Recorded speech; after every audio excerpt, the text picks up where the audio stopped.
According to GoHawaii.com, last accessed October 21st, 2023, 15,000 years ago, Polynesians arrived in Hawaii after navigating the oceans only using the stars, thus settling. In 1887, the Kingdom of Hawaii is signed, stripping the monarchy of all its authority, thus dismantling the reign of the indigenous sovereign and dissolved all pre-existing religions, societal, and cultural structures. This has led to many impacts, some being cultural, social, and environmental changes and consequences. The colonization has led to many impacts, making the country make a turn for the worse. So let's jump into the impacts that the colonization made, and let's start with the first main point, culture. So colonization has declined Hawaiian cultural practices as well as the lifestyle that was held. It left people with no homes, no jobs, and no way to support themselves, and a constant inflow of foreigners. As stated by culturalsurvival.org, last accessed October 21st, 2023, the native language was banned in 1896 and only left English to be used by the natives. The solution to this is that the dismantle of the United States' control of indigenous and foreign nations, and we need to reinstate the sovereignty. The sovereignty would give back the indigenous people, the government and political systems, as well as the societal structures and land ownership to people and not the state. It would give them control of their natural resources as well.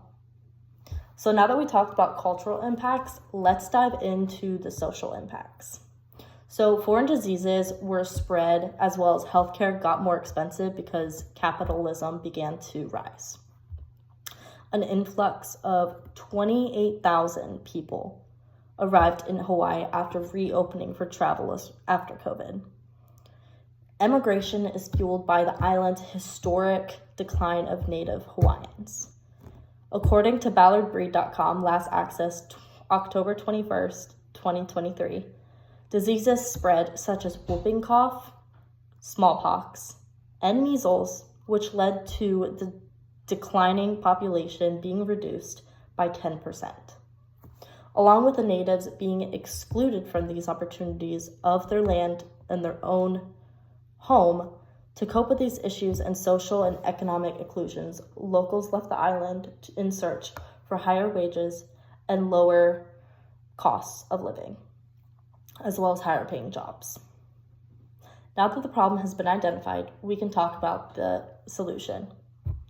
The solution to this problem can be that the native people can overthrow the government in an attempt to gain back their freedom of culture, as well as limit the people who can go into their country at a time, especially in an event of a worldwide disease spreading.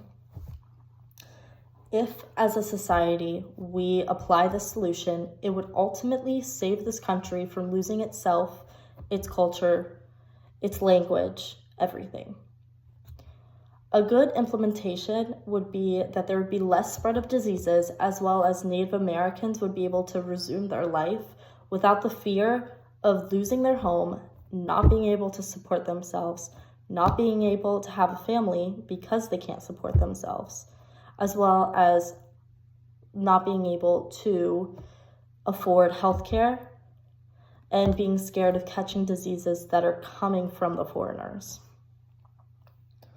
So to repeat the thesis, as stated in the beginning, to go back to what was stated, Hawaiian colonization has brought many struggles according to the lifestyle and economy of Hawaii through the cultural, social, and environmental changes. In conclusion, colonization should be dismantled from all indigenous communities, not just Hawaii, and it starts with the United States giving back Hawaii to its native people so they can resume their life. For this project, I've used Hawaiian history from Go Hawaii, a new Hawaiian renaissance, how to telescope protests become a movement from The Guardian, and the Struggle of Hawaiian Sovereignty by Cultural Survival. Thank you.